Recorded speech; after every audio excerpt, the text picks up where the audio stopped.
What is up, beautiful people of the world?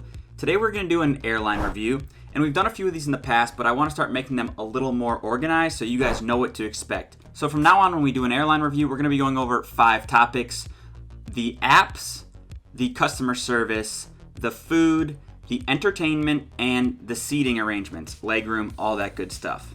Okay, today I'm going to be reviewing the JetBlue Airlines Flight 100 that flies from LAX to Fort Lauderdale. It's a red-eye flight, so I think it's important to go over how I felt about the flight. I flew in the Airbus 321. It's a new plane to the fleet, and here are some of the specs right now. The A321 is the largest plane in the JetBlue fleet. There are 29 rows altogether, making up for 159 seats, 16 of which are these mint section seats or first class. The plane goes 5,950 kilometers in range, so you can get all the way across the US no problem. All right, let's stick to our format. Let's talk about the app. The JetBlue app is one of my favorite apps out there. I really love it. It allows you to do so much stuff on there. It tracks your TrueBlue member points, so if you're not a TrueBlue member, you can sign up for free. I would highly suggest doing that. You can book trips. You can check your past trips. You can check your future upcoming trips. You can track flights so that you know whether or not they're on time to pick up one of your friends. You could track your own flights to find out if you're delayed. You can get travel entertainment for shorter flights where they don't have the TV screens. You can actually watch entertainment on the app. You can get airport maps. You can utilize your points to purchase things in the TrueBlue store. And I think my most favorite thing is that you can do the mobile boarding. I love mobile boarding. I think it is a super good thing. It saves a bunch of time at the airport, and it also saves the planet. Your powers combined, I am Captain Planet! So you're not printing out a bunch of tickets. Overall, I rate the JetBlue app an A+. For me, it is one of the best apps out there. It's super easy to use, and I love it. I think that it's an industry standard when it comes to the app, so if you are going to fly JetBlue, definitely download the app before you get to the airport so you can use your Wi-Fi and so you can have entertainment and all the good stuff that comes with the app. The second thing we're going to talk about is customer service.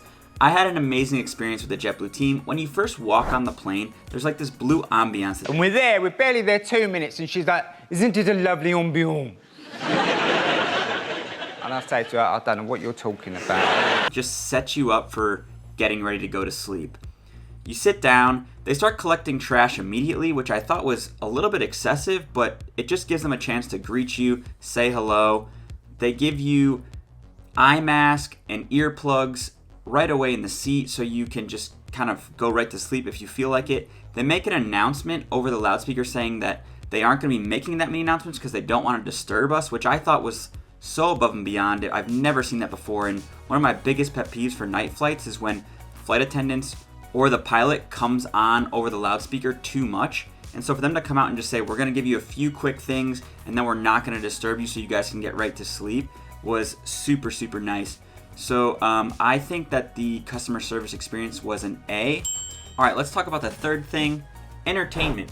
The entertainment on this flight was fantastic. There was 75 different movies for you to watch, TV shows, XM Sirius radio, and Wi-Fi.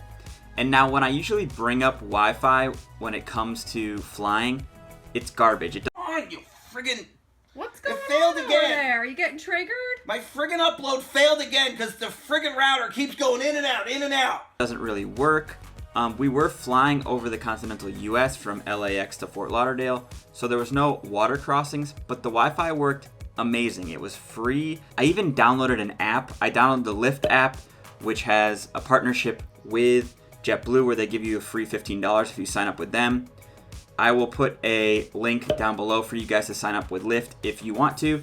It's a referral code. It'll help me out a little bit. But yeah, you can do whatever you want. Surf the web, play games. I mean, the internet was spot on, really good. You also had in-seat charging in the economy class, which isn't always a thing. So you were able to keep your devices charged if you wanted to continue to use your Wi-Fi. I think that was a huge plus for me.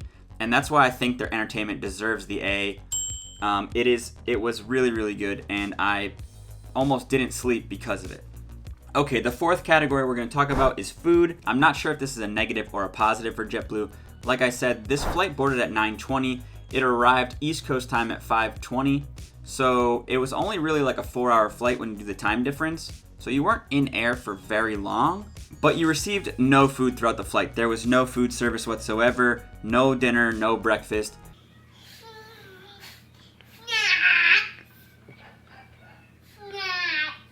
And in some ways I really like that because I wasn't disturbed and I wasn't woken up. I could just sleep through the entire flight, which I really want on a red eye. On the other hand, I was pretty hungry, so my suggestion to you would be to bring something along if you want dinner, if you want breakfast, just kind of pack something for yourself from the airport or from home, because you will be hungry. There was no food service. So for the food service, I'm going to give it an NA. I'm not going to really score it because they didn't feed me, so I can't critique the food. But I think it's important for you to know on this red-eye flight there was no food. That might be different if you're in the mint section, if you're kind of in that first class, but in economy class, that was the case. Okay, for the final category, we're going to talk about legroom. So when you first walk into the plane, you get to see the first class, and that goes in a 1-2-1 format. This seemed amazing, like immaculate seating arrangement with tons of armrests, all sorts of gadgets going on. Seemed like you could recline really far, kind of your own space. Definitely a really, really nice upgrade. And then as you progress in the plane, you get to the extra legroom section, which you can also upgrade to. It definitely seemed like there was a lot more legroom, which would lead to a better reclining experience. I didn't sit there, so I'm not 100% sure how worth it is, but just from looking at it, you could tell that there was more legroom and that you would be able to recline much more. In the economy class, I felt like there was more legroom than normal. I'm not sure if I'm just making that up, but maybe I was just enthralled with all the other things that were going on in this flight with the blue lights and the entertainment and the Wi-Fi. But I felt like there was more legroom. I felt extremely comfortable back there. I didn't think that I needed to upgrade after I had sat there. I thought that it was really, really nice. Excellent reclining. In-seat charging, like I mentioned before, which was really nice. And yeah, I felt like it was an extremely comfortable experience. A lot of space. I didn't feel crowded. And I felt like I could lean back a good amount and still have my legs kind of fully out reclined. I'm about 5'8", so I'm not a huge person, but I still felt like if you were larger, you'd still be able to fit there pretty easily. Again, it was economy class, so they're not the most comfortable seats in the whole wide world, but I still give the legroom and the chair experience an A- because I feel like being able to plug in is super, super fantastic. That's something that I always look for. I hate having to get on a plane with a dead phone because I was waiting for my plane for a while on a layover, and I hate getting off the plane without any charge and having to stop and charge up for a little while before I hit my cab or my public transit. So having that in-flight charging is huge for me. That's a big, big positive. And like I said, the entertainment system, it wasn't like right in your face. You felt like you can have a little space where you can actually watch the TV. You felt like you can recline, go to sleep. They give you those eye masks, like I said, and the earplugs. So that whole kind of experience of the seat definitely gives it that A- range. The thing that could have done it for me to make it a little bit better, like I said, a little bit more comfortable seats, maybe something to do with the headrest, or giving us a pillow would have been nice, or a blanket. Even if you're in economy class, that would have really pushed it to that A level for me. I like a pillow. I don't carry around one of the around the neck pillows because it's just a pain when I'm backpacking around to kind of have that thing in my bag. It takes up a lot of space. So when I get an airplane pillow, I dig it. I like a blanket. Sometimes it can be a little bit cold. The cabin felt good to me, but I'm always running hot. My girlfriend's always cold. So the blankets are always nice. I think that would have pushed it to the A level. Overall, I thought that this friggin' flight was awesome. I really, really love this red-eye flight from JetBlue. I would highly recommend it. Like you saw, I got an A+, an A, and an A- and an NA. So to me, it's an A across the board. For sure, a recommended flight. Thank you guys so much for watching this flight review. If it was helpful, please smash the like button. Consider subscribing. I do tons of travel tips and we'll be doing a lot more airline reviews as well. So thank you guys so much. I'll see you guys in the next one. Peace out. Love y'all. Bye-bye.